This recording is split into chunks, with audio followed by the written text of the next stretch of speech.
Boa tarde, pessoal. Espero que todos estejam bem, todas estejam bem. É com alegria que iniciamos hoje, nesta tarde, nesta quarta-feira, o nosso último webinar de 2020. O tempo passou muito rápido, fazendo uma retrospectiva dos nossos webinars. Esse é o webinar de número 28.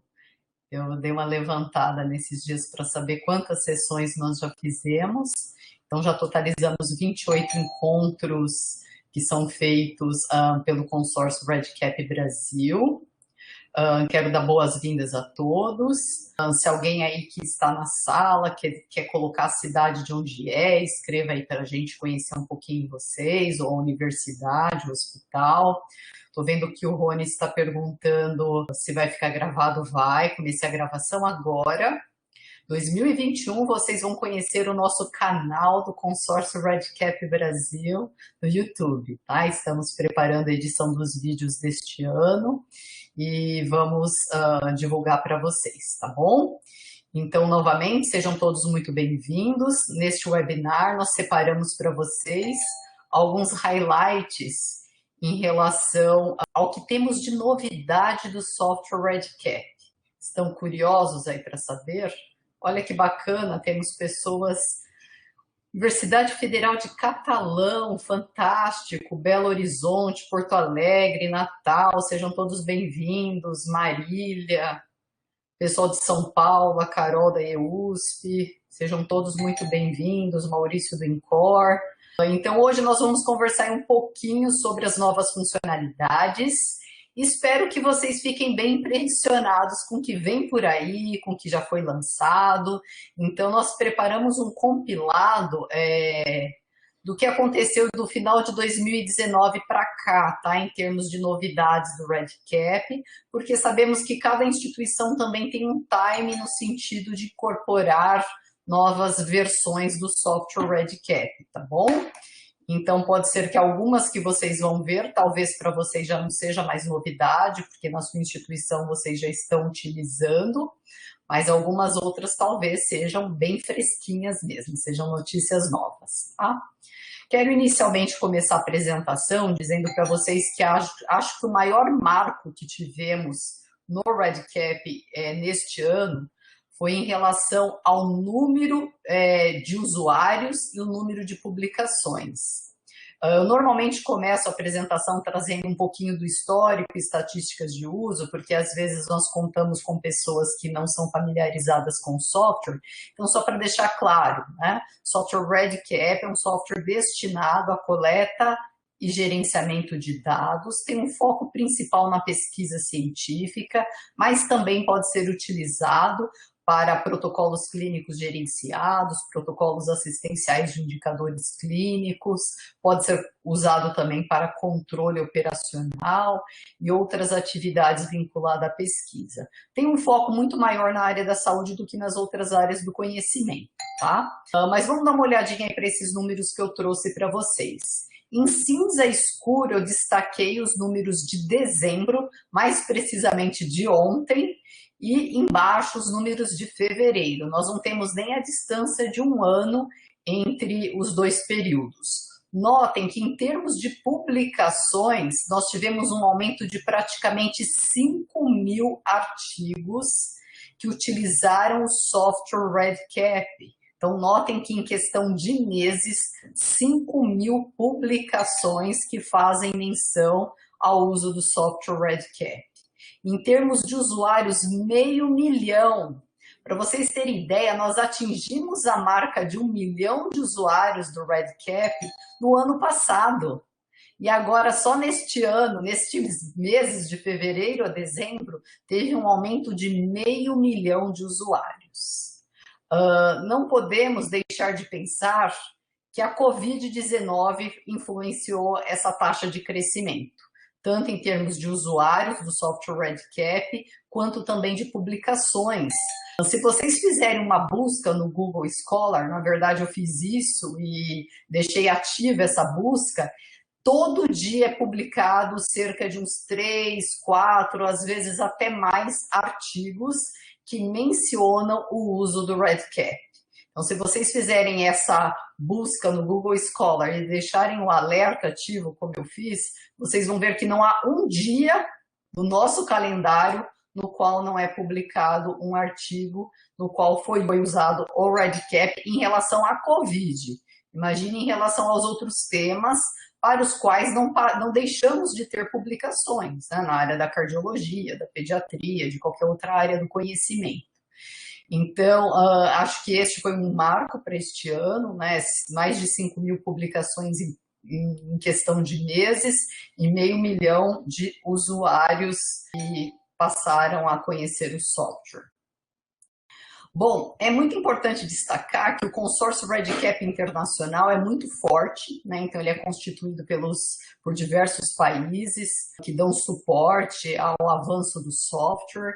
Então aqui é uma publicação para quem ainda não teve contato, foi feita no ano passado pelo time da Vanderbilt, no qual eles falam da questão do crescimento do software REDCap, as áreas do conhecimento, está aqui nesse gráfico, são as áreas mais usadas, e o quanto que tem crescido em centros fora dos Estados Unidos. E por que eu trouxe esse slide numa aula no qual nós vamos falar de novidades do REDCap?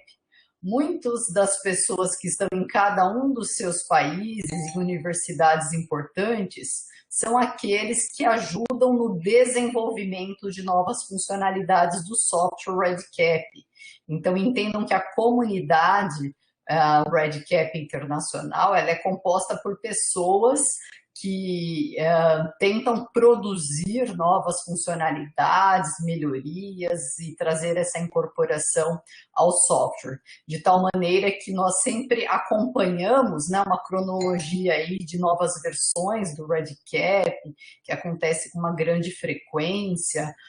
Podemos dizer que todo mês tem novidades no software, mas cada instituição, como eu estava dizendo no começo da apresentação, vai ter o seu time no sentido de incorporar ou não essas novidades, a depender da infraestrutura que eles dispõem. Bom, para aqueles que não são tão familiarizados com o REDCap, lembrar que o REDCap tem uma série de funcionalidades que não são apenas formulários, mas também usamos o REDCap para gerenciar o fluxo do estudo, tem uma série de funcionalidades relacionadas aos usuários, temos uma parte de calendário integrado ao fluxo do estudo, ferramentas para visualização e qualidade de dados, exportação e importação, gerar relatórios. Então, as funcionalidades que eu vou destacar para vocês, as novidades, elas podem estar em qualquer um destes pedacinhos aqui, tá? Então, vamos lá? Vamos começar a dizer o que há de novo em relação ao desenvolvimento de projetos. O que foi incorporado que mais marcou nesses últimos meses em relação ao desenvolvimento de projetos? No editor online, que é onde nós criamos os nossos campos, damos nomes às variáveis, nós temos agora como colocar qualquer detalhamento de cor, colocar negrito, itálico, vincular um link, fazer uma tabela. Então aqui eu coloquei um exemplo para vocês, basta clicar aqui no box, né, para enriquecer a parte da edição online, e vocês têm acesso a uma série de funcionalidades, podem até colocar marcador, numeração, da maneira como desejarem. Isso é útil? Dependendo do formulário que você está desenvolvendo, você quer ter algum destaque diferente, tá? Então essa foi uma novidade bem interessante. Quando não tínhamos isso, como que a gente fazia quando era necessário dar algum destaque diferente? Nós usávamos HTML. Então, agora, com esta funcionalidade, que parece um editor, vamos dizer, do Microsoft Word, o usuário final, no caso vocês, conseguem fazer uso dessas funcionalidades e customizar cada pergunta e cada formulário de acordo com o desejo. Aqueles que já são um pouquinho familiarizados com o REDCap conhecem um termo que se chama Action Tags, que na verdade vamos dizer que são etiquetas que nós colocamos nas variáveis e que podem mudar o comportamento de uma determinada variável. Então, elas são utilizadas por variável e conforme eu utilizo esta action tag, eu consigo modificar, ter um efeito cosmético, ter um efeito de auto-preenchimento, omitir um campo, usar a action tag para longitude e latitude. Então, existe uma série de action tags desenvolvidas e neste ano nós tivemos o acréscimo de algumas outras. Trago aqui um exemplo que tem sido utilizado até num projeto de Covid do Hospital das Clínicas e que tem sido bem útil. Imagine que você tem uma pergunta de múltipla escolha, então eu posso ter mais do que uma opção assinalada, mas só que eu também tenho uma excludente. Vocês concordam que por boa prática, então vamos ler a pergunta para ficar mais claro. Você teve alguma das seguintes alterações no olfato, cheiro, depois da sua doença respiratória pela Covid-19? Selecione tudo que se aplica. Então, tem desde a opção de não conseguir cheirar nada, que os cheiros são diferentes, que eu sinto o cheiro de coisas que não estão próximas, que o olfato flutua, e ele não teve nenhuma alteração. Se eu deixar a pergunta desta maneira, corre o risco de uma pessoa selecionar esta opção e mais alguma destas. Mas este item, ele é excludente. Se eu selecionar esse, eu não devo selecionar nenhum outro. Então, tem uma action tag que nós podemos utilizar e que ele impede que a pessoa selecione esta última opção que é excludente, que é a negativa, e qualquer uma outra das demais, tá bom? Então, apareceria este pop-up dizendo que é incompatível selecionar qualquer uma destas outras e mais esta, tá? Que action tag é esta? Alguém que está aí na sala já conhece, já usa, quiser colocar, tem um segundo para escrever aí no nosso box. Vamos lá. É uma action tag, isso, olha o Rafael de Barretos, essa mesma. É none of the above. Então, eu vou lá na listinha das action tags, então lá no meu editor online, na variável que eu tenho a pergunta sobre os sinais e sintomas relacionados ao olfato, clico em action tag e seleciono esta action tag. Eu tenho que pegar o código da opção e vincular aqui, então igual a 0. Se alguém selecionar qualquer uma destas e mais o 0, aparece aquela notificação, tá? Mas eu tenho uma observação em relação a isso. Usem com parcimônia e sempre tenham o cuidado de codificar, se possível, tá? Eu sou um pouquinho paranoica com padrões. Esta opção que vai ser o none of the above, como 0, se possível, porque ela é a sua negativa, ela é excludente. Isso vai te ajudar no momento que você for trabalhar depois com qualquer consistência do banco, análise, então é uma sugestão. Opte por deixar esta pergunta que é excludente, se possível, codificada como 0. Logicamente que haverão exceções, tá? Bom, tem mais action tags. A minha orientação é que vocês procurem depois lá na lista, deem uma lida, né? Senão eu vou gastar muito tempo só falando de action tags e nós temos uns outros assuntos aí. Aqui eu trouxe esse slide só para lembrar de uma situação que nós sempre comentamos nas nossas aulas quando a gente aborda boas práticas em banco de dados, que nós temos que nos preocupar na correta definição dos dados faltantes, dos missing values.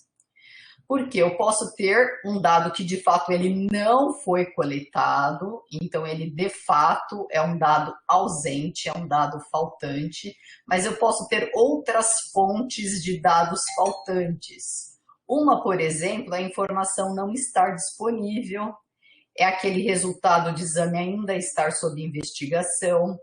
É um dado faltante porque tem uma ramificação lógica vinculada. Então, eu só iria fazer determinadas perguntas se fosse mulher e já tivesse tido filhos, por exemplo. Como ela é mulher, mas ela não tem história prévia de gestações, eu não vou fazer as próximas perguntas. As próximas perguntas, elas não são dados faltantes, elas são informações que não se aplicam para aquela situação. Lembrar também que eu posso ter perguntas que o paciente não sabe responder ou que ele até se recusa a responder. Infelizmente, a gente nota ainda que é muito comum nos depararmos com um banco no qual o pesquisador define que tudo que é ausência ele vai colocar como zero. Hoje mesmo, antes de começarmos a nossa reunião, eu estava olhando um banco onde o pesquisador, quando ele não tem o valor laboratorial, ele coloca zero. Então, hemoglobina estava zero, hematócrito estava zero, plaquetas estava zero. O que isso vai gerar no momento da exportação? Trabalho complicado para o estatístico, não é? Temos estatísticos na sala que eu vi o Cleiton entrando. Não é uma trabalheira depois? Ter que ficar separando aquele zero que ele colocou com zero que talvez para algum parâmetro laboratorial poderia ser. Então, nós notamos que os pesquisadores, porque eles não querem ficar com aquele campinho vazio, eles orientam a equipe a pôr zero. Isso dá muito trabalho, né, Cleiton? Depois a gente não sabe se o zero é verdadeiro ou se o zero de fato é um parâmetro. Mas vamos lembrar como fica no REDCap. Quando eu lido, por exemplo, com peso e altura, acabei de ver isso também. Eu não tenho peso, eu ponho zero, eu não tenho altura, eu ponho zero. É difícil, logicamente, alguém pesar zero e ter altura de zero. Quando eu lido com variáveis categóricas, eu posso usar, né, categorias para dizer informação não disponível, para dizer que está sob investigação, para dizer que o paciente não soube responder. Então, quando ainda é uma variável categórica, eu consigo contornar criando outras categorias. Mas quando ela é numérica, realmente no seu banco, se eu não coletei a informação, se eu não disponho, ficaria vazio. E a gente vê que é uma prática, às vezes, as pessoas colocarem um zero, colocarem um 999, mas será que 999 não pode ser um parâmetro real para algum exame, tá? E aí, pensando nisso, a comunidade vem discutindo em algumas soluções. Não sei se alguém que está na sala já sabe o que foi feito, mas vamos lá. Eles criaram algo que se chama Missing Codes. Tem alguém na sala que conhece? Então, isso já faz parte de discussões, eu acompanho o congresso do REDCap Internacional, já faz parte de uma discussão de algum tempo atrás. Então, eles incorporaram lá na parte de Additional Customizations, nós já vamos chegar lá, tá? Uma lista de códigos que nós podemos habilitar per projeto, então, para cada projeto, e passar a usar. Então, de fato, é um baita de um presente, de um ganho para nós. Confesso que estou começando a usar isto agora, tá? Os Missing Codes, e vai ser algo que realmente nós vamos tentar incorporar nos nossos projetos. Porque outra situação que nós vínhamos fazendo, pessoal, só para voltar aqui nesse slide, a gente colocava às vezes ao lado do peso não disponível. O que acontecia? Eu ficava com duas variáveis, altura, tanto o valor da altura como não disponível. Então isso é deixando também o seu banco um pouco mais extenso e mais complexo. Então, com Missing Codes, nós solucionamos esse problema. Vamos entender como funciona? Então, preparei alguns slides aqui para esclarecer a vocês. Então, é uma funcionalidade que você vai pelo Project Setup, lá no seu editor online, clica em Additional Customizations, e aí você vai ver aqui o Missing Code.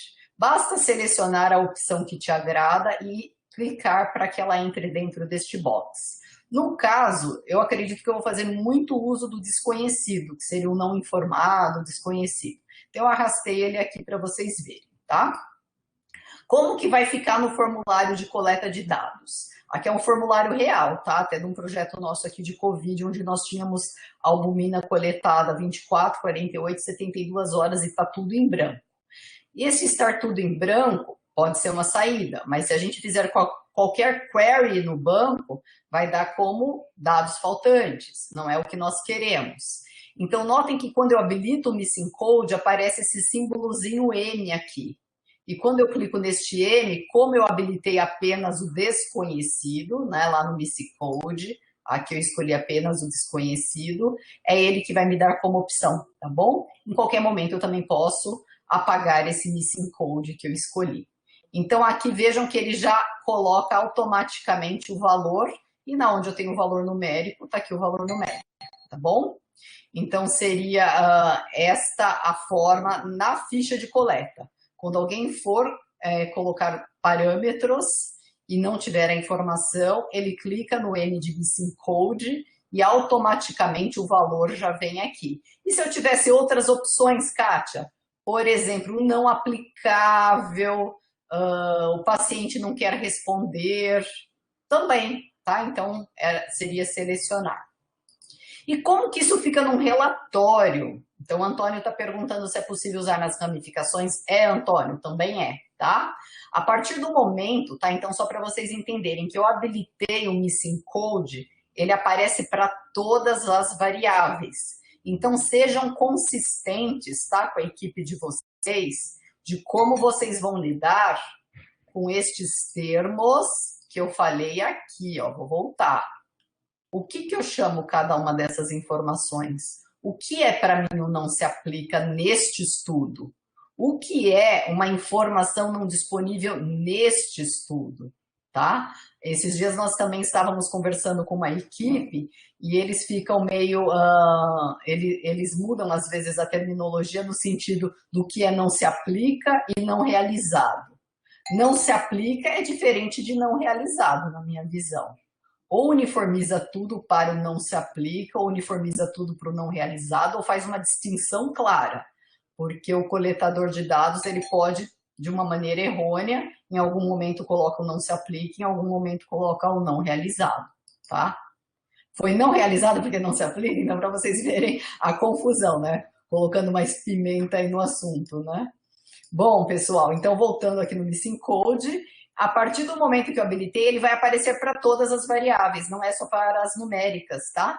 Vai aparecer também para as categóricas. No seu banco inteiro você vai ter isso. Então você não precisa mais criar aquela variávelzinha que às vezes a gente criava do lado, informação não disponível. Facilita, né? Mas vamos conhecer a funcionalidade, é nova, vão com cautela nos projetos de vocês, testando. Agora vamos ver como isso fica num relatório. Então aqui eu peguei as mesmas variáveis de exames laboratoriais e o que é legal no relatório? Nós podemos escolher se eu quero que no meu relatório mostre o Missing Code ou não apareça, fique em branco. Porque se eu não coloquei nenhum parâmetro, aquela casela está vazia. Eu quero que aquela casela apareça com o código do Missing Code ou que ela fique vazia. Aqui eu coloquei que quero que me mostre. Então, como que vai aparecer? Ó, aonde eu coloquei o Missing Code já aparece aqui. E aonde eu não coloquei está vazio. E eu tenho ainda os parâmetros que foram coletados direitinho. Então, aqui é um relatório de mundo real, tá? De exames laboratoriais de pacientes que foram hospitalizados por Covid, mundo real, para alguns foi coletado, para outros não. Então, a questão do Missing Code é muito importante, porque, de fato, para alguns não foi coletado por decisão médica, tá? Então, notem a diferença. E ainda você pode escolher na hora da exportação. Você quer que essas caselas saiam nulas, como elas seriam, sem usar o Missing Code, ou você quer que saia o Missing Code, que vai ser a letra UNK, né, a abreviação de Unknown, em cada casela, tá? Então, também tem essa facilidade de você decidir se você quer mostrar ou ocultar o Missing Code no momento da exportação dos dados. Gostaram dessa funcionalidade? Vamos ver aqui, o Antônio tem mais uma pergunta. Na ramificação, na variável que fica escondida, até sua condição ser atendida, posso deixar com valor padrão? Com valor padrão, você diria como, Antônio? É que assim, na verdade, o Missing Code ele vai estar disponível para todas as variáveis. Se eu clicar no M porque eu não tenho, vamos pensar, eu estou numa ficha de exames laboratoriais, eu não tenho hemoglobina para pôr para aquele paciente. Eu clico e habilito o Missing Code. Agora, se eu não quiser o valor inicial do campo, o valor padrão é o valor inicial do campo, sim. Acredito que sim. Se alguém quiser complementar minha resposta, não sei se eu estou entendendo ela direito. Jéssica, as meninas quiserem falar ou escrever no chat. Bom, pessoal, então isto foi algo para a parte que nós chamamos de desenvolvimento. Então, a partir do momento em que vocês conhecem que existe agora o Missing Code, o que é interessante que vocês façam? No momento do desenho do projeto de vocês, definam se vocês vão usar. Eu confesso que eu vou começar a aplicar nos projetos. Vamos com cautela fazer, ver como que é, aplicar tem algum que a gente já tem dados, né? Para que a gente possa ver se para o nosso cenário funciona. O problema é que é mais um prazo, talvez, para ensinar quem coleta dados, tá? Cleiton está dizendo que iniciou na BP. O que você está achando, Cleiton? Eu acho interessante. Nós demoramos aí para testar, comecei a testar essa semana. Bom, uma outra novidade que veio na parte de desenvolvimento de bancos é o Field Embedding. Cleiton, depois se você quiser falar qual foi o problema com o código unknown, diga pra gente. Pessoal, quem quer um formulário desta maneira? Se eu tenho 5 exames, eu vou ter as datas do exame, o valor do exame. Não fica mais legal do que ter aquela relação vertical? Ah, entendi o que o Cleiton disse. Ele substituiu por um código numérico. Isso também estava definido, a Thaís também disse que já usou, a Isabela. Isabela estatística, trabalha lá no Einstein. Isso também é possível, tá, pessoal? Dá pra gente substituir o código, o unknown, pelo número. Fica mais fácil quando você vai mandar para um software estatístico, tá? Bom, mudando um pouquinho de assunto, vocês vão discutindo aí no chat essa parte. Quem quer um formulário deste jeito? Então, esta também foi uma das grandes novidades do REDCap. Nós não conseguíamos antes montar formulários assim, a não ser utilizando um módulo externo que se chama Shazam. Mas para usar o Shazam era necessário conhecimento em algumas linguagens de programação, como por exemplo HTML. Agora, com Field Embedding, você consegue criar a tabela do jeito que você quiser. Vamos dar uma conferida? Então, o primeiro passo é o criar o formulário com as variáveis. Então, eu tenho o parâmetro laboratorial e a data.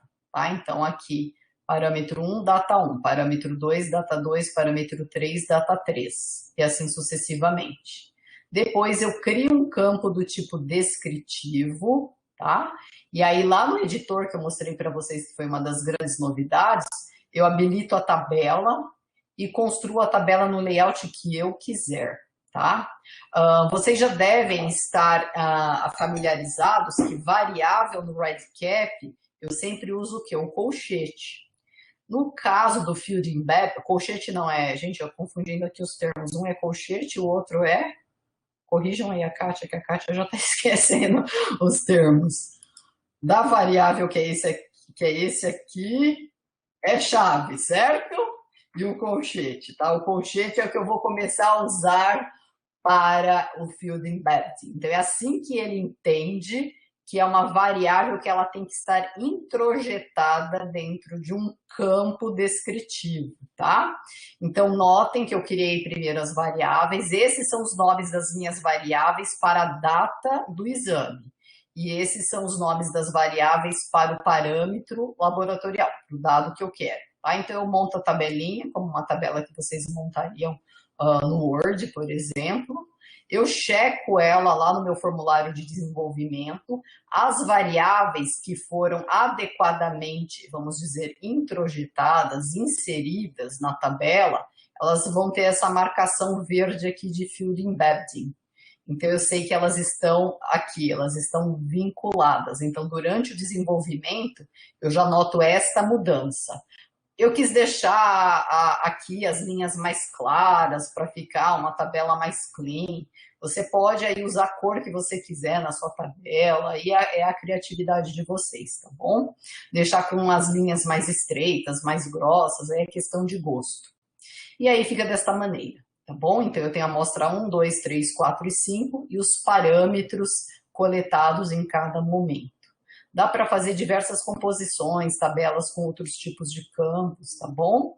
Então é bastante útil. Eu fiz isso, por exemplo, eu fiz um outro exemplo mais complexo, mas eu não quis trazer porque na tela a visualização não ia ser muito interessante, para a questão da oncologia, né? O código TNM, quando a gente está fazendo o levantamento da gravidade da doença, tá bom? Uma outra mudança também que tivemos no REDCap que diz respeito à parte de desenvolvimento de projetos é uma pequena alteração no ciclo de vida dos projetos. Antes nós falávamos para vocês da distinção clara entre projetos que estão em desenvolvimento e projetos que estão em produção, certo? Quem está aí que lembra? Projeto que está em desenvolvimento é aquele no momento em que eu não estou coletando dados, eu estou desenvolvendo os meus formulários. Não é boa prática coletar dados reais em projetos em desenvolvimento, porque eu posso ter perda de dados, tá? Projeto em produção, depois que eu testei, eu começo a coletar os dados, tá? E aí agora nós temos uma fase que é de análise e cleanup, que na verdade no momento em que você decide que você vai começar a fazer sua análise de dados, você mantém sim, se quiser, as funções de coleta, elas continuam ativas, mas você não consegue fazer mais nenhuma alteração em relação a nenhuma outra estrutura, funcionalidade do projeto. Então, é uma maneira de você desabilitar grande parte das funcionalidades para aquele projeto para que você comece uma análise interina dos seus dados, tá? Então, é só uma pequena mudança aí no fluxo. Vi que a Luciana perguntou a partir de qual versão, né, que está habilitado o embedding. Não sei se quem está na sala lembra exatamente da versão, mas é a partir da 10, pessoal. Quem que está aí que lembra? Assoprem para nós aí que eu acabei não levantando isso. Mas acredito que é a partir da 10, tá? Bom, de funcionalidades que envolvem a parte de desenvolvimento e que são as mais interessantes, nós poderíamos dizer estas. Vamos falar agora um pouquinho das funcionalidades novas que foram incorporadas a Surveys. Estou vendo que algumas pessoas estão digitando, não sei se ainda é alguma parte desses temas que nós tratamos aqui. Se alguém quiser falar também, tá? É só ligar o microfone. O Cleiton fez uma pergunta interessante. Se uma vez no Analysis Cleanup se pode voltar para a produção? Pode, tá? A qualquer momento você pode voltar. É só uma etapa a mais no ciclo para garantir que naquela fase de análise ninguém vai fazer nenhuma alteração de funções do projeto, porque tem várias funcionalidades, né, quem já utiliza o REDCap há mais tempo, que eu consigo mudar mesmo com ele em produção, né, e não afeta em nada os dados, né, então é só mais uma etapa do ciclo de vida dos dados. Liana, como acessar essas novas funcionalidades? Depende da instituição em que vocês estão, elas são incorporadas pelos seus administradores mediante um cronograma que a instituição define, tá bom? Então, por exemplo, no Hospital das Clínicas, nós temos updates de versões de uma maneira um pouco lenta, vamos assim dizer, né? Então, vamos pensar que num ano é feito 2 vezes update de versão. Tem instituições, não sei se o Cleiton, que é da Beneficência Portuguesa, a Thaís, que é do Einstein, o Rafael, que é de Barretos, querem compartilhar qual é a frequência de update. Tem instituição que faz a cada 3 meses. Então, depende, Liana, da onde você é, né? E que versão que você vai estar no momento, né? Nós, no consórcio REDCap Brasil, nós temos uma regra que, na verdade, nós aprendemos com colegas de fora, de nunca estar na última versão, tá? Então, nós nunca estamos na última versão do software, porque é uma versão que ainda está em alguns testes, então nós aguardamos ela estar um pouquinho mais consolidada, aí nós vamos. Então, a Thaís está dizendo mais ou menos a cada 6 meses, então, na verdade, é um cronograma interessante. Depende, tem instituições que são mais conservadoras. Eu conheço instituições lá fora, por exemplo, que o update é feito uma vez por ano só. Não é recomendado, tá? Vamos pensar. Quem faz update de software do smartphone que usa só uma vez por ano? Nós sabemos que esses updates, normalmente, eles são para corrigir, inclusive, até bugzinhos do sistema. Então, é uma forma segura eu fazer update. Eu não preciso fazer assim que lançou, já o update, mas é uma maneira também de eu garantir a integridade do sistema, segurança dos dados, eu usar versões mais recentes, porque quem estuda o software provavelmente incorporou novos recursos que talvez está corrigindo algum problema que aconteceu, tá? Então, a recomendação da comunidade internacional é que exista um cronograma frequente de atualizações de versão. Nayara pergunta, Mas essas últimas funcionalidades não estão. Essa Field Embedding, por exemplo, não está. O Missing Code, sim, tá? O Missing Code já faz um pouquinho mais de tempo. A Isadora está perguntando qual é a versão mais atual. Se a Jéssica conseguir olhar para a gente e responder aí, Jéssica. E a Thaís também está falando para dar uma olhada. Então, quem trabalha tá, com o RedCap, na questão de administrador, no Control Center você acompanha tá, o versionamento e até o que está acontecendo a cada versão que está sendo incorporado. Aí é uma decisão institucional, tá? Uma decisão de governança, no sentido de quando eu vou incorporar, se eu estou pronto para isso, você tem que testar, tem que fazer a incorporação primeiro no ambiente que nós chamamos de homologação teste, para depois disponibilizar para a comunidade de usuários, tá? Em relação a outra pergunta da Liana, esse editor faz tempo, tá? Que ele está disponível, acho que mais ou menos a partir da 9, o HC já tem. Se você é do HC, fique tranquila, que é só você clicar naquele botãozinho de habilitar o Written Editor que você vai ver. Vamos falar um pouquinho agora do que mudou em Surveys, tá? Acho que uma das novidades do ano passado para cá é o termo de consentimento eletrônico, o E-Consent Framework, que ele foi sendo trabalhado e eu posso dizer que ele está bem redondinho mesmo. Tá? Então, tem pessoas que costumavam criar um campo e fazer o upload do termo de consentimento em papel que entregou para o paciente. Legal. Se é assim que teu CEP aceita, você pode continuar desta maneira. Se você precisa ter a versão em papel, e aí você vai usar o RedCap só para ser um repositório de um documento que já foi assinado. Mas o que é interessante por esse e-Consent Framework? Vocês conseguem fazer o layout, olha, quem é do Hospital das Clínicas, já estou me entregando, a gente consegue fazer um layout até igual, tá? Um campo descritivo do nosso termo de consentimento. Porque uma das normas para obter o consentimento eletrônico do paciente é que a cópia eletrônica ela tem que ser muito semelhante, quase idêntica à cópia física. Então, vocês têm que desenvolver um formulário que ele tenha uma semelhança muito grande com o formulário padrão em papel, tá? Então, vocês vão usar os recursos do RedCap, Descriptive Text, os campos de maneira adequada, criar próximo ao layout de vocês.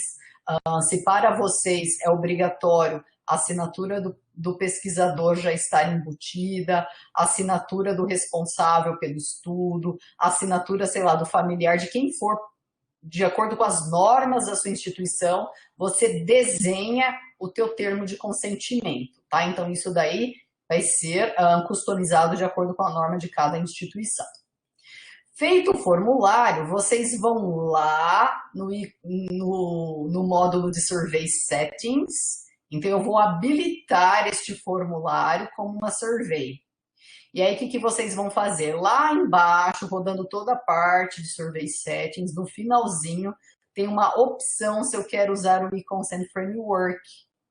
E aí, eu seleciono o que eu quero, não somente o e-Consent, mas eu quero também o Auto-Archiver, que é para arquivar automaticamente o termo de consentimento que o paciente vai assinar em formato PDF. Estes campos aqui, agora eu vou dizer da minha experiência de já usar o e-Consent em estudos diferentes. Eu não preencho nada para respeitar o layout nosso do Hospital das Clínicas, tá bom? Então, eu não preencho nenhum desses campos, eu só habilito isto. E ele já vai estar de acordo com o que eu preciso, com a entrega que eu preciso no final, tá bom? Então, eu só clico aqui e aqui eu não preencho mais nada.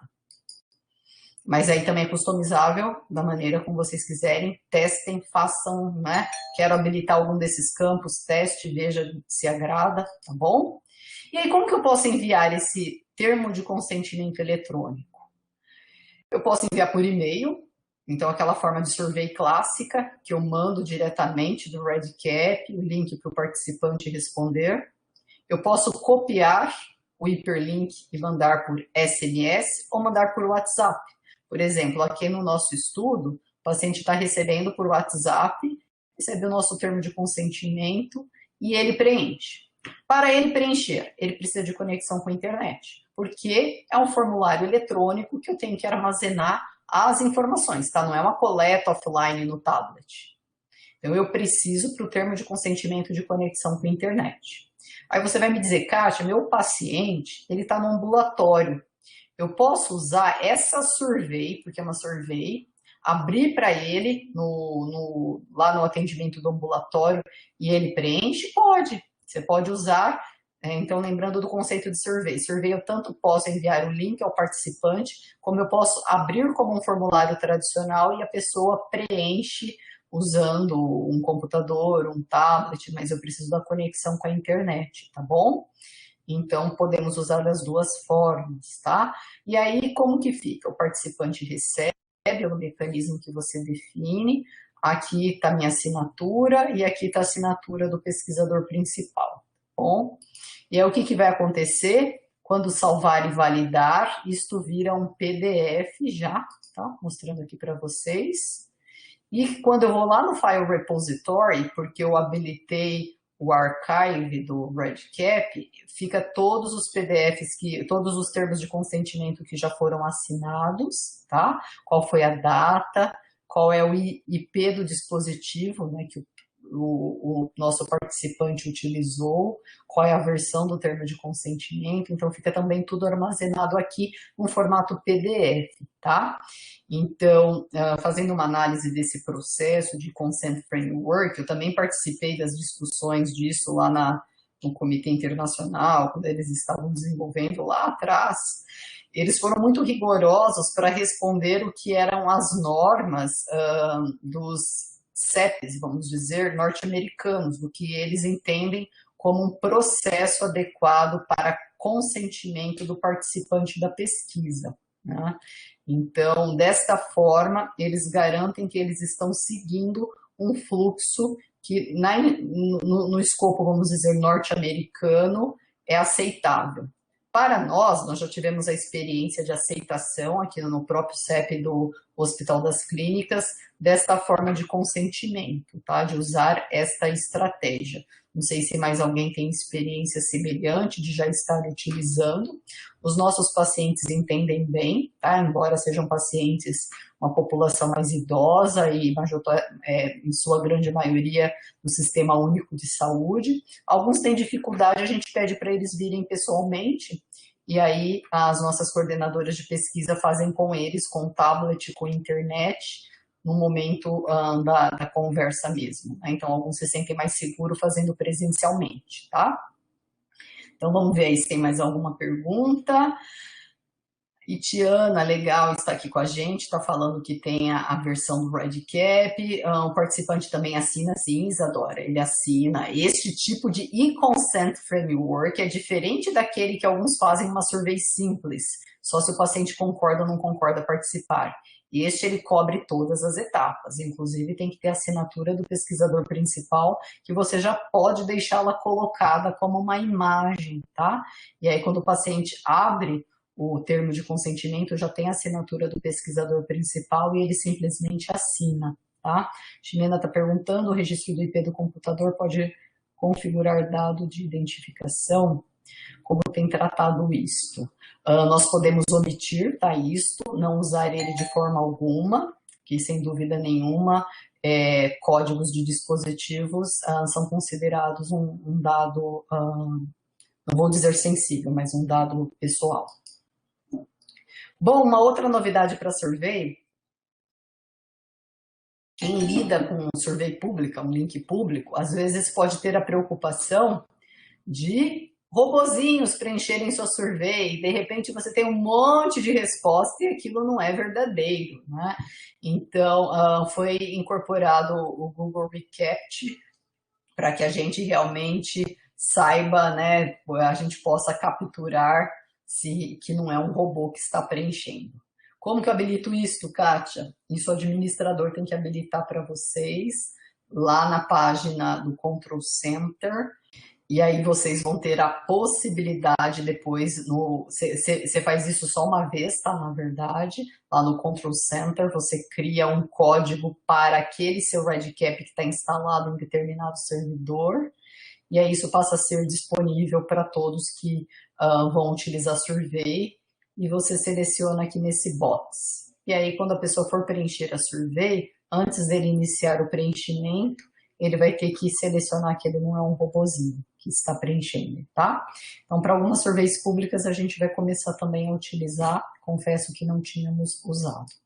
Uma outra funcionalidade de surveys é deixar o endereço, o hiperlink, a URL, como vocês quiserem chamar, mais curto. Então, às vezes, a gente recebe survey com aquele nome grande, grande, grande. Então, existem algumas tecnologias para fazer a URL ficar mais curta, e o Redcap ele fez um contrato, vamos dizer, com dois parceiros, o Bitly e o Isgood. Então, a gente consegue tanto deixar só mais curto, quanto também customizar o nome, deixar ele mais a carinha do que é o projeto. Então, vamos dizer que é uma survey, o que eu vou fazer no Natal, né? Então, eu coloco, vai ter um código que tem que ser padrão, /Natal, por exemplo, tá? Então, a pessoa que receber aquela survey, ela já vai entender do que se trata. Então, na página de survey, vocês podem fazer uso destas customizações, são bem úteis. Ainda em surveys, tem um módulo externo que a gente tem usado já há algum tempo, ele é de 2019, mas eu achei que valeria a pena comentar. É o Survey Tweaks, então nós conseguimos fazer customizações específicas em surveys. Por exemplo, deixar tudo centralizadinho, que é um dos botões, aquele botãozinho que fica aqui, Resize, eu não gosto dele. Então a gente gosta de deixar a página bem clean, e aí deixar as notas aqui, próxima página, página anterior, com palavras na língua portuguesa, tá? Principalmente quando a gente trabalha com a população brasileira, tá? Então tem que habilitar esse módulo externo e aí você edita esses boxes e configura, melhora um pouquinho a formatação da tua survey de acordo com as necessidades. Não sei se alguém já usa, quiser comentar aí, fiquem à vontade. A Thaís escreveu sobre os novos recursos. Eu quis dizer que no Messenger do Redcap, se estiver habilitado, quando a instituição faz upgrade, o sistema manda uma mensagem. Isso mesmo. Quando a instituição decide, tá, por usar o Messenger para mandar notificação para os usuários, vocês ficam sabendo das novas versões. Mas, logicamente, que também depende da governança de cada instituição. Às vezes eles mandam até um videozinho, um material dizendo o que foi incorporado, tá? Moisés pergunta como inserir módulos externos. Eu já vou falar daqui a pouquinho. Segura aí a pergunta, Moisés, de módulos externos. Eu vou detalhar um pouquinho mais, tá bom? E a Camila, este módulo externo da Survey funciona para traduzir a mensagem do... mas por que você queria traduzir a Action Tag, Camila? Não entendi. Action Tag ninguém vai ver. Bom, aqui eu destaquei um pouco das surveys, tem mais, tá? Aquela mensagem que aparece quando seleciono não. Ah, entendi. Isso daí é lá nos arquivos do Redcap, tá? Eu também vou falar umas novidades aí de módulo externo. Aqueles pop-ups, né? Você está querendo dizer. Então, um pop-up de alerta. Eu queria que esse alerta viesse em português, esse pop-up não em inglês. Aí tem que trabalhar com os arquivos, tá? Que ficam lá na base de instalação do Redcap. E aí é o pessoal da infra tecnológica de Redcap que mexe. Nós, como consórcio do Redcap Brasil, nós temos no nosso radar a tradução do software, mas eu já vou mostrar algumas outras coisinhas aí para vocês. Pessoal, falamos um pouquinho de funções de desenvolvimento, um pouquinho de função do survey, e para encerrar, vamos falar um pouquinho de parametrizações específicas, tá? Aqui eu trouxe como exemplo um estudo nosso, que é um projeto FAPESP, onde a gente trabalha com pacientes hospitalizados que vêm realizar procedimento da nossa área, que é a área de estimulação cardíaca artificial, e coletamos dados em 3 momentos, admissão, 30 dias e 6 meses, e aí como controlar melhor os follow-ups, inclusive em se tratando de um estudo multicêntrico, tá? O que nós passamos a usar para dar alertas aos centros coparticipantes? Nós passamos a utilizar uma funcionalidade do Redcap que se chama Alerts e Notification. Está sendo Bacana, tá? Então, nós já estávamos usando Alerts e Notification para controles internos nossos. Então, quando um paciente assinava um termo de consentimento, dispara uma série de ações, né? A partir do momento em que ele assina o termo. Quando um paciente falece, nós também temos algumas ações. Mas agora o que nós estamos usando é para o follow-up mesmo, tá? Então, deixa eu dar um zoom aqui para melhorar a visualização. O que eu tenho que escrever? Eu quero que que o centro de pesquisa receba um alerta que aquele paciente alcançou a data de 30 dias para a visita de seguimento. Então, nós temos que escrever uma sintaxe que é de date diff. Da data da alta dele para a data atual, para o dia de hoje, tem que dar igual a 30, tá? E ainda, por ser multicêntrico, eu tenho que colocar Smart Variable do DEG, qual é o número do centro coparticipante, e aqui vejam que tem o first instance, Kátia, o que é isso nessa sintaxe?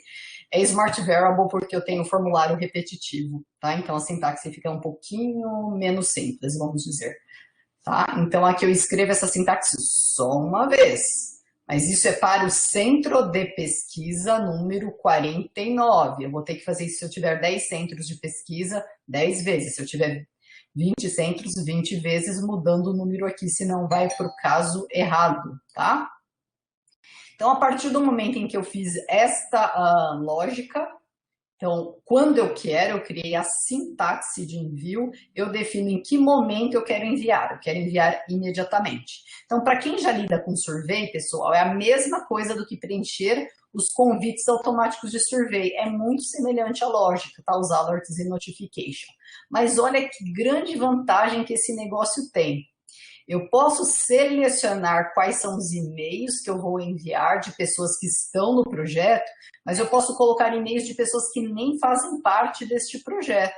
Então, se eu quiser enviar para um pesquisador que não está nesse banco de dados, porque ele precisa ser notificado, quero enviar para a comissão científica, para o CEP, você pode pôr qualquer outro e-mail, tá bom? Aqui você escreve a mensagem também uma única vez, então escrevemos uma mensagem que vai o record ID do paciente, o nome do paciente, e lembrando, né, o pesquisador, no caso, de preencher a ficha de segmento clínico.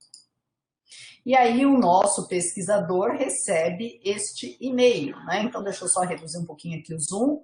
Prezado colega, hoje é dia de preencher o formulário de avaliação de 30 dias após a alta do paciente X, eu omiti o nome, incluído no projeto X. Fazer login no sistema e preencher a ficha, tá?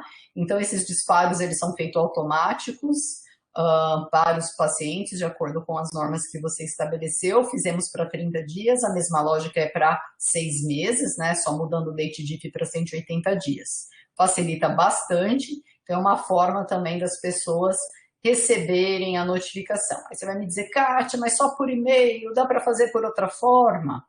Eu já falei em outros momentos de encontros nossos sobre uma funcionalidade que se chama Twilio. Quem tiver o Twilio no Redcap, você consegue mandar por SMS e por WhatsApp. WhatsApp não, porque o WhatsApp no Brasil, o Twilio ainda não está habilitado, tá? Vamos dizer SMS, se eu não me engano, apenas, tá? É só SMS mesmo. O webinar do mês passado foi a apresentação da Amanda do Colorado sobre o Twilio, tá? Então, quem acompanhou viu como que ela explicou o uso do Twilio. Então, se eu tiver o Twilio acoplado, eu tenho um custo, tá? Porque ele não faz parte, não é uma função do Redcap, mas é uma funcionalidade que eu acoplo com o Redcap. Isso pode ir por um sistema de mensageria telefônica. Ana, estou vendo aqui sua questão sobre o external model. Depende da instituição que você tem que falar com o administrador, tá bom? Pessoal, conceito de estudo multicêntrico, vou acelerar aqui um pouquinho no Redcap. Como que funciona? Só para deixar claro para vocês, não importa quantos centros eu tenho, cada centro vai ter seu computadorzinho que vai coletar os dados no Redcap, mas todos os dados, eles são armazenados no servidor do centro coordenador, tá bom? Então, o projeto é desenvolvido pelo centro coordenador e os dados são armazenados aqui, de tal maneira que nenhum desses centros precisa ter Redcap na instituição deles. Quem precisa ter é o centro coordenador. O centro coordenador que vai garantir o acesso para essa turminha toda, tá bom? E aí, como que funciona? Eu posso ter um pesquisador que ele está em mais do que um centro? Quem já vivenciou isso? Nós temos vivenciado. Às vezes é um estudo que o médico opera em 3 hospitais e ele vai fazer a inclusão de dados nos 3 hospitais. Ou você tem um coordenador de pesquisa que ele precisa ter acesso a dados mais do que um centro, mas ele tem que estar no centro dele como padrão, tá bom? Então, havia um módulo externo, então só para vocês entenderem, alguns módulos externos, eles depois são acoplados ao REDCap como uma funcionalidade nativa. Isso aconteceu com isso que eu acabei de mostrar para vocês, que é o Alerts e Notification. No passado, ele era um módulo externo, mas já desde a versão 9, alguma coisa, a Jéssica me corrija, ele se tornou uma funcionalidade nativa, tá? Então, nós tínhamos um módulo externo que chamava Dev Switcher, tá? E agora ele virou uma funcionalidade padrão. Então, para aqueles que não sabem ainda como colocar centros, né, nós temos uma função no REDCap que chama DAGs, que é Data Access Group. Você cria os hospitais e vincula os usuários. Então, feito isso, eu vou ter agora por padrão no REDCap, tá? Aqui até do nosso estudo, abaixo desta configuração, no mesmo módulo que chama Data Access Group, eu vou ter esta tabela para eu colocar as pessoas no DAG que eu precisar, tá? Então é bem simples, bem intuitivo. Aqui eu tenho o nome dos hospitais e aqui eu tenho o nome dos usuários. No caso, 2 pessoas aqui, elas estão em vários, porque elas coordenam os dados, mas elas têm que estar dentro do delas porque elas também imputam dados, tá bom? Então aqui a configuração também pode ser feita da maneira que for necessário, tá bom? Então essa seria uma nova funcionalidade bem interessante. Deixa eu ver o que a Nayara escreveu. Talvez esse não seja o tópico de um webinário, mas quando temos um grupo de pesquisadores que irão coletar dados do prontuário, como todos acessam um formulário padrão, o coordenador do projeto teria que enviar um link? Não, na verdade, Nayara, a gente evita enviar link, tá? Eles têm que ter acesso ao banco de dados, via DAG. Lembrando que um centro coparticipante, ele tem mais a função de coleta de dados, ele não pode ter acesso a funções de gerenciamento, né? Então, é o centro coordenador que gerencia os dados. Então, Nayara, só para esclarecer, REDCap, eu posso dar acesso para cada um deles ao projeto. Ele vai ver tudo, os formulários. E quando ele entrar os dados deles vão ficar separadinhos no hospital que ele faz parte, porque eu adiciono ele na minha lista de usuários e vinculo ele ao hospital, tá bom? Então, nós nunca mandamos link, tá? Para ninguém preencher, porque não é seguro. No que eu mando esse link, alguém pode usar ele de outra forma. O link é quando eu utilizo o survey para o participante da pesquisa, tá? Pelo menos essa tem sido a nossa prática, não sei se alguém tem alguma outra sugestão. A Jéssica colocou aí o DAG Switcher, tá? Ele não está ainda aqui para nós, que é para a equipe HC. Bom, pessoal, e aí o que acontece no DAG Switcher? Eu simulei aqui, ó, eu estou num determinado centro, que é o Santa Casa de Santos, vai aparecer para mim aqui na hora que eu for entrar um caso, o botãozinho switch. Então você também tem que orientar quem vai usar o DAG Switcher, que ele tem que olhar para isso. E aí você escolhe mudar. Quando você escolhe mudar, ele te dá as outras opções que você pode selecionar. No meu caso, vamos dizer que eu sou da Santa Casa de Santos, mas eu posso migrar para Santa Marcelina e o INCOR. Eu tenho essas opções de migração. É muito importante que eu selecione exatamente o centro para o qual eu vou imputar os dados para que isto entre no DAG certo. Então, vamos voltar a imagenzinha aqui só para ficar claro. Vai ter que cair no pedacinho de cada um deles. Não pode ter mistura de dados, porque um não pode ver os dados do outro, tá bom? Então, essa seria a função. Você tem que configurar e depois orientar quem vai utilizá-la para fazer aqui os passos corretamente. Pessoal, vamos falar rapidamente de módulos externos agora, já estamos no finalzinho. O que são módulos externos? Muitos daqui já sabem, então Vou chovendo molhado para alguns de vocês, mas para outros que não conhecem. Módulos externos são pacotes individuais de softwares instalados por um administrador do REDCap. Vamos fazer uma analogia com o software de análise estatística que se chama R. O R, quando eu vou rodar uma determinada análise, fazer um tipo diferente de gráfico, eu tenho que instalar um pacote, não tenho? Eu vou instalar ggplot porque eu quero fazer um tipo de gráfico X. Se eu quiser fazer uma regressão logística, eu tenho que instalar tal pacote.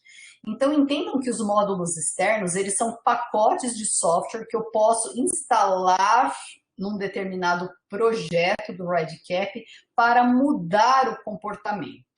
No passado, quando nós não tínhamos módulos externos, nós tínhamos funções que eram um pouco mais complexas do ponto de vista de programação, que chamamos de hooks, plugins, tá? Que dependiam realmente de uma programação pesada para configurar. O módulo externo requer essa robustez no momento do desenvolvimento, mas no momento da utilização, a interface é mais amigável, de tal maneira que um administrador do REDCap consegue configurar.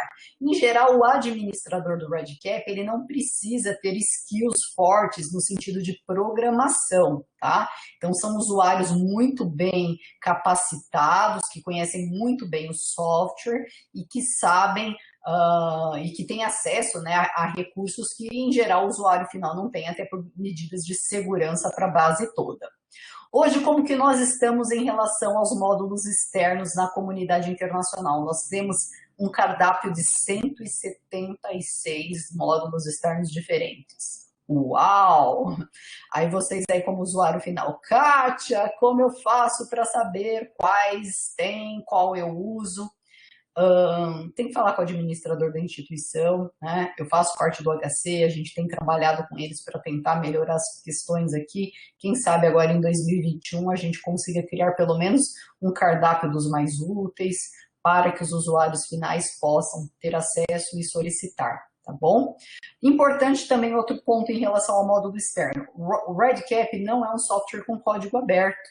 Então, por isso que o módulo externo é muito útil.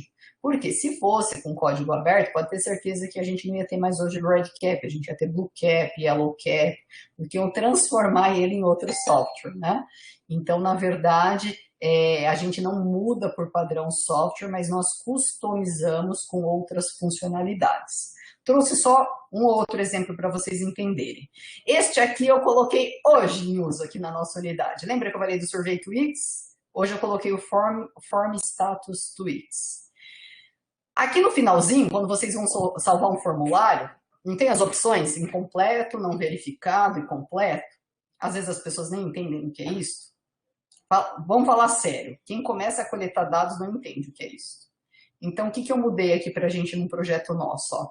Formulário incompleto, formulário com pendências e formulário completo. Porque aqui esse form status, tem gente que não entende ainda aqui no Brasil, porque é uma linguagem muito mais de CRF norte-americana, vamos assim dizer. Então dá para eu customizar isso, Kátia? Dá. E o botão de baixo? Ainda não, mas esse já dá. É simplesinho, pessoal. É habilitar o módulo e substituir. Escrever o que você quer. Se você quiser escrever banana aqui, você pode escrever que ele vai aparecer ali, tá bom? Brincadeira, desculpem. Então, é bem tranquilo, tá? Habilitei hoje um projeto nosso, vamos ver se vai melhorar. Esse aqui ele é do final de 2019, que é um módulo externo que permite que eu colete os dados em idiomas diferentes. Logicamente, você desenvolveu as variáveis em idiomas diferentes e no momento da verificação você seleciona de acordo com o seu país. Então, imagine que eu vou fazer um estudo global, que eu vou ter formulário em inglês, espanhol, alemão, francês. Facilita muito, né, cada um preencher no seu idioma. Por que eu trouxe ele? Porque isso daqui já está no cronograma da Vanderbilt para o ano de 2021 estar disponível como uma ferramenta nativa. Interessante, não é? Da gente poder mudar o idioma, porque ele tem dado muito certo. E pensando na globalização das pesquisas, tá? Então, os formulários para coleta, imagina que você vai desenvolver, né, nos idiomas que você precisa para o teu estudo, e no momento da coleta, cada um vai selecionar. Não vai ser mais um módulo externo que precisa de um administrador para configurar, para liberar. Vai estar com um botãozinho lá de funcionalidade. Então, está no cronograma da Vanderbilt colocar ele em 2021, tá? Este eu achei fantástico, tá? Então, quem teve a oportunidade de assistir ao Congresso Virtual do REDCap este ano, são os gráficos avançados para os relatórios, tá? Aqueles gráficos que nós temos hoje no REDCap, que na verdade são só dois formatos, para variáveis categóricas, que é um gráfico de frequência, para variáveis numéricas, que é um gráfico de dispersão, são úteis, mas a gente não consegue nunca fazer um comparativo. Então, tem um amigo muito chegado mesmo, muito querido, que é o Vitor, do Canadá, de Vancouver. Ele desenvolveu, junto com outro colega, esse módulo externo, que, na verdade, ele é baseado no R, tá? Então, a pessoa tem que saber, tem que dominar um pouco do R, porque vai ter que criar uma via de conexão com o R, e você consegue, lá naquela sua parte de relatórios do REDCap, ter gráficos diferentes, ter gráfico de radar, ter gráfico de geolocalização, ter gráficos de dispersão sim com dois eixos e não só com um, ter comparação, tá? Ter até uma tabela mais customizada, tá? Então isso é um módulo externo, tá, Luciana? E que precisa ser instalado e precisa ter o R, tá? É muito importante isso. O R tem que estar no servidor aonde está o teu REDCap. Você tem que fazer uma conexão do R com o REDCap.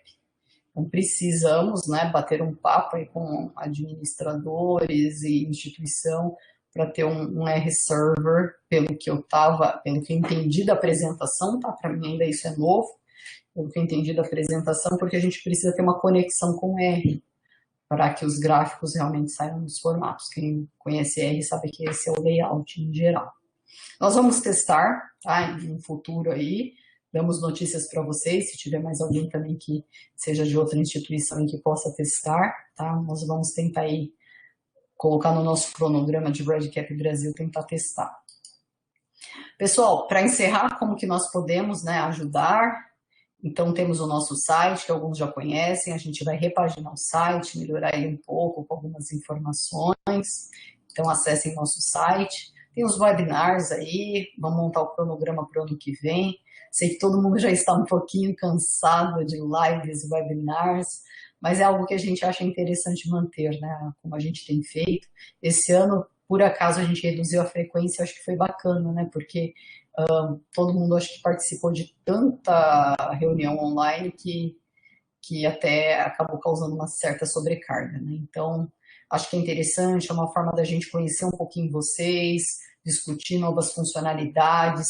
Fiquem à vontade, tá, para escrever para a gente com sugestões, um pedido de coração, mandem casos, apresentem, tá? Show up, fala, eu quero apresentar na reunião do REDCap Brasil do ano que vem, eu tenho um case muito interessante, me dá 30 minutinhos, me dá um tempo aí que eu quero apresentar, quero discutir. Então escrevam pra gente, mandem e-mails, mandem ideias, tá? Que somos super abertos com essa troca aí. Bom, pessoal, nós temos o nosso curso, não sei se vocês já ouviram falar do nosso curso, que ele tem toda uma formatação virtual, tá? Um slide aqui eu acabei trocando a ordem. Então, nós temos agora um curso virtual, não foi por conta da pandemia, tá? As pessoas às vezes estão achando que nós criamos o curso virtual somente por conta da pandemia. Na verdade, estava no nosso radar, vamos assim dizer, há mais de 2 anos, ter um ambiente virtual de aprendizagem para que a gente pudesse atingir pessoas de outras localidades, pessoas que são de outras cidades, de estados diferentes e tudo mais. Então, sem dúvida, a pandemia forçou, deu um empurrão, mas era algo que já fazia parte da nossa programação. O nosso ambiente de aprendizagem, ele está no Moodle, né? Então é uma abordagem onde vocês têm vídeos, tem uma série de materiais. Quem tiver interesse, então, esse módulo inicial, ele tem, módulo inicial, não, esse curso que nós chamamos de curso básico, ele tem 7 módulos. Quem já fez o nosso presencial, ele é semelhante? É, mas nessa abordagem que nós fizemos online, tem mais detalhamento, tá? Então, só para dizer para vocês que tem mais detalhamento, tem mais atividades, tem artigos para cada módulo, material de referência para cada módulo, tá bem interessante, tá bom? E pessoal, temos uma novidade. Hoje nós fechamos a data, nem atualizei o slide. Teremos o ano que vem o congresso REDCap. Vai ser em março, dia 3, 4 e 5. Fica aí o convite para vocês, ele vai ser virtual. Nos próximos dias a gente vai mandar mais informações. Sei que muitos de vocês mandaram trabalhos, a gente vai entrar em contato para vocês atualizarem o tema livre, o pôster que vocês mandaram, tá bom? Contamos com a presença de vocês, tá? Então, é a novidade aí que gostaria de encerrar a apresentação falando. Vão colocando aí as dúvidas que eu já vou para o último slide. Então, a Andresa, estou conhecendo o REDCap e trabalho no HC. Conseguiu acesso na última sexta-feira. Existe algum tipo de mentoria no HC? Felizmente não, Andresa. Recomendo, se você tiver interesse, que você faça o nosso curso, mas não tem esse tipo de atividade no HC. Alessandra, que é do HCore, que eu até conheço pessoalmente, obrigada. Instalamos o módulo de gráficos, estamos em implantação bacana, Alessandra. Então você vai contar para a gente a sua experiência, tá? Que a gente realmente não tem tido perna para testar tudo que vem. Vamos ver se a gente trabalha aí nas frentes do consórcio, vocês comecem a nos ajudar, tá bom? Obrigada, pessoal, da presença de vocês. Nos encontramos em breve, tá? Então, desejar um Feliz Natal para todos, ótimas festas, que Deus abençoe a todos, muita saúde para os familiares de vocês. E nos encontramos aí, comecinho do curso de 2021. Vamos desconectar.